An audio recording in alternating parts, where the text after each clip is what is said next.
Wadhi kaunti ma Kisumu kama jaod bura mar kaunti ma Kisumu Ruth Odinga osedayanga chenro mag dongruok e kaunti no mageto ting'o malo ngima joma mine, rowere kaachiel kod johala matindo.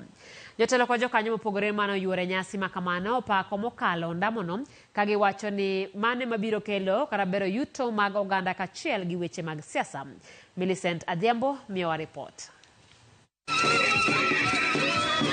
Neno odiochieng' nyango chenro mag dongruoge mamulo ngima wa keini mantie ohala, jopuonjre kod jotije lwedo e kaunti ma Kisumu ka thoro wach nen mar yawo pach oganda e wi tiyo gi omenda e bero yore ohala kaachiel gi weche siasa kaunti ma Kisumu e kinde mabiro.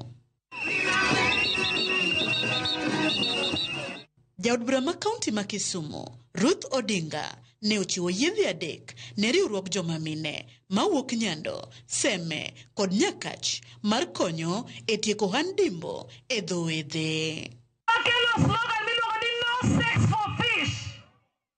Ewi no sex for fish na chiko ma miyo mine bode. An gi bode adek madwa miyo mine manitiere ka, mine ma Nyakach, ma Nyando gi ma Seme dhi yudo bot ka iria mine. Inji na chochung kacha magidongo do ituchegi. Chenro no bende ne ojiwo ngima nyiri matindo kokalo e jiwo sombgi kod loso negi thuolo mag tije ka jojua kali bende noyudo jip kokalo e gik tich.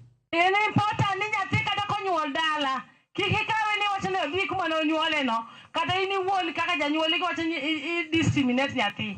Akawo ng'eny gi waduoko gi e polytechnics kata technical colleges manitiere within kuma gidakie. I have managed to talk to the affordable housing team and they had asked me and I've given them more than 300 names and those are going to get work at the Lumumba affordable housing from the students that we've taken to the college. Juakane manitiere e 7 sub-county gi nongisowa kawuono wan gi mashinde manigi kwawa jomano kwa mag welding wan gi welding madongo manika jomano kwa generator wan gi generator manika. Jaod bura ma Kisumu Central Joshua Oron korka kore bende nopako mokalo chenro mag dongruogego koketo ayanga gombo mare mar biro dhi laro komb gavana ma kaunti ma Kisumu. Atiyo koso kati atiyo Kisumu Central.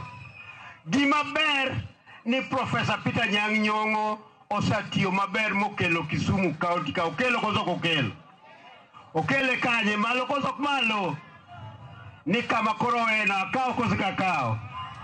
Jaod bura ma Seme James Nyikal to nokwayo oganda jo Kisumu mondo orwak pith rech e cages kaka yor kedo gi chan e dho wedhe 11 mayudore e kar chung' bura ma Seme kuom 35 mayudore e kaunti ma Kisumu. Sani gima wadwaro ni mondo watim wadonjure wach mar cage farming. Ndalo ma ilawo rech e pi orumo. Wadwa pidho rech kaka ji pidho diek, ji pidho dhok, tiyang'o ring'o titimo nade? Tichamo. Onge gima jo China lowa go.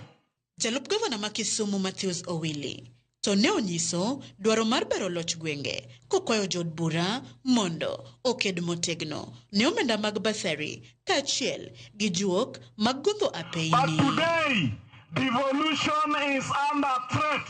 The members of parliament need to work so hard and to ensure that the court case with the road maintenance levy is withdrawn to allow counties draw enough resources to help us do our work here.